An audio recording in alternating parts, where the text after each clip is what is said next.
All right. I think we're live. Are we live yet? We're live. I mean, you guys are all live, right? Harmon Dash from Make It Fair out here again in front of Senator John Kennedy's office here at the Hale Boggs Federal building, 500 Poydras Street, as we do every Wednesday from noon to 1 to shine a light on corruption and how money pretty much corrupts everything.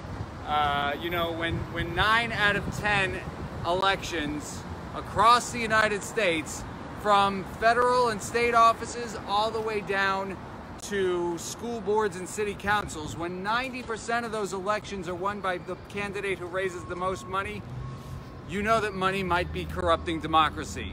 And hey, what about you, Senator Kennedy? We haven't really talked much directly to you lately, but we do want to ask about this new legislation you and your colleague from North Dakota are pushing in the Senate, a bill that would force banks to fund the purchase of guns and ammo.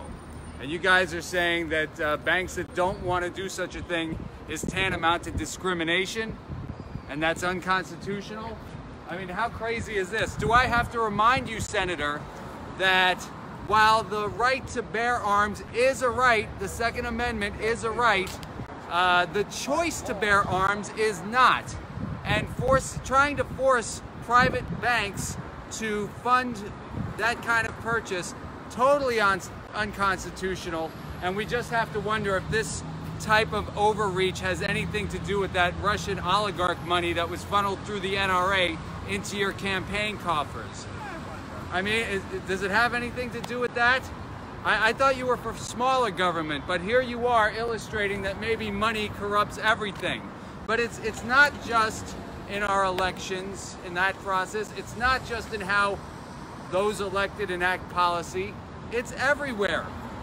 We saw that with the college admissions scandal from a few weeks back. I mean, there's already a path for the rich and powerful to get their kids into college without the kids deserving to be at these elite schools.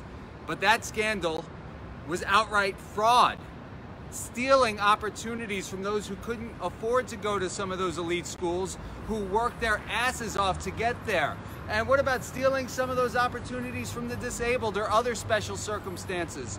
All for the rich and powerful, and all in the backdrop of those people then being able to write those stolen opportunities off on their taxes, stealing from the American people.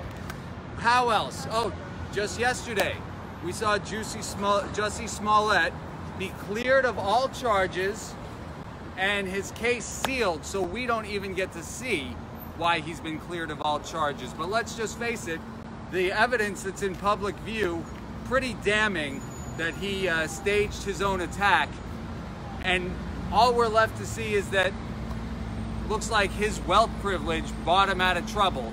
Meanwhile, he's done real damage to actual victims who now may not be believed in the future, and some of those victims just don't have the resources to get an unjust system to bother listening to their victimization.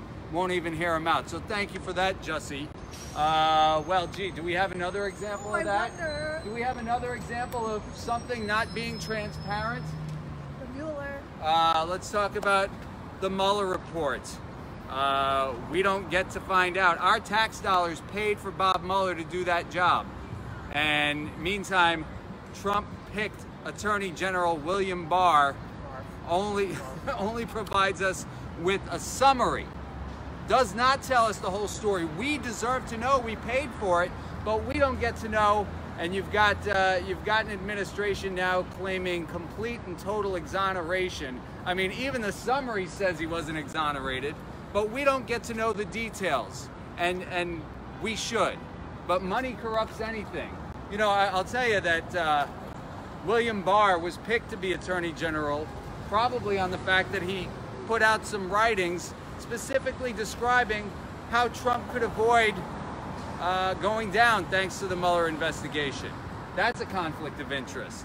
What about the brother-in-law? What about his son-in-law? Or son-in-law?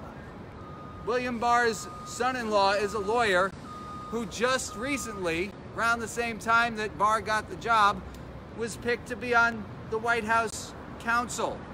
Is that a conflict of interest? Yes. For sure. Don't you think? Okay, and you know what? some of these protocols that Barr has chosen not to follow are protocols that he himself put in place when he was George H.W. Bush's Attorney General way back when, and he's not even following his own protocols. So I would say that there's a hell of a lot of conflict of interest. Why does he get to be in charge of what we, the American public and Congress, should get to see in terms of what Bob Mueller has reported? Point is, money corrupts everything, and it is all over our country, it is all over our government, and it is everywhere that we look. So what do we do about all this? Raise the corruption act. All right, well, we can come out here and talk about it. We also have to make sure that you vote. Voting is so important, and we have a clear illustration of that by looking at the election in 2015 of our current governor, John Bel Edwards. After 8 years of Bobby Jindal's administration being aided and abetted by a state legislature that basically bankrupted the state, gave everything to the rich and wealthy. I mean, this state is not poor overall. We've got lots of money and resources, but it's only in the hands of the few, and nobody is getting help. And when Jindal left office, we were dead last in every measure of quality of life. And guess what? John Bel Edwards, as governor, he's had a legislature that hasn't really been all that helpful to him, but he's still gotten us off the ground, gotten us off of rock bottom. Healthcare outcomes, education, job opportunities. Our overall economy for everyday Louisianans has improved under John Bel Edwards, and this year we have the chance to not only re-elect him for the job he's done so well, but give him a legislature that wants to help move that progress, get a higher rate of return on all this progress that we're making here. So we can do it here in Louisiana, and it could have a ripple effect around the country. So vote this year. Not only can we do this for John Bel Edwards, we can do this to draw better districts. The legislature that gets put into place this year, you know, every seat in the House and Senate in Louisiana turns over every 3 years. So we get a whole fresh start. And these are the folks that are going to be drawing the districts for 2020, both for our state offices and for the U.S. House of Representatives. And I don't know if you've ever seen the maps as it exists right now, but it is so gerrymandered. I like to call it a swamp monster. But we can actually drain that swamp by putting in legislators that want to draw fair districts. And if that's you, doesn't matter what party you belong to or lack thereof, if you want to represent Louisiana properly, we want to support you, okay? So let's give John Bel Edwards a second term to continue the progress we've made here. Listen, I know some people aren't always comfortable. Some people on the left don't like some of his positions. Some people on the right don't like some of the policies he's enacted. But no politician is perfect, and certainly no politician is going to be perfect for everyone else. And if an elected official actually represents everyone they represent, not just the people that elected them, well, John Bel Edwards is the perfect illustration of that public servant, and that's why he deserves to be reelected. So make sure you vote in 2019. We also want to remind you again about the American Anti-Corruption Act, one of the many anti-corruption acts that are running around the country. This one, we are spreading the word with the help from our friends of Indivisible NOLA. Represent us in the Wolf Pack. You can check it at the top of our Facebook page, and you can also go to our website, makeitfair.us, to check out the American Anti-Corruption Act. But voting is our way to fix all the corruption, because what?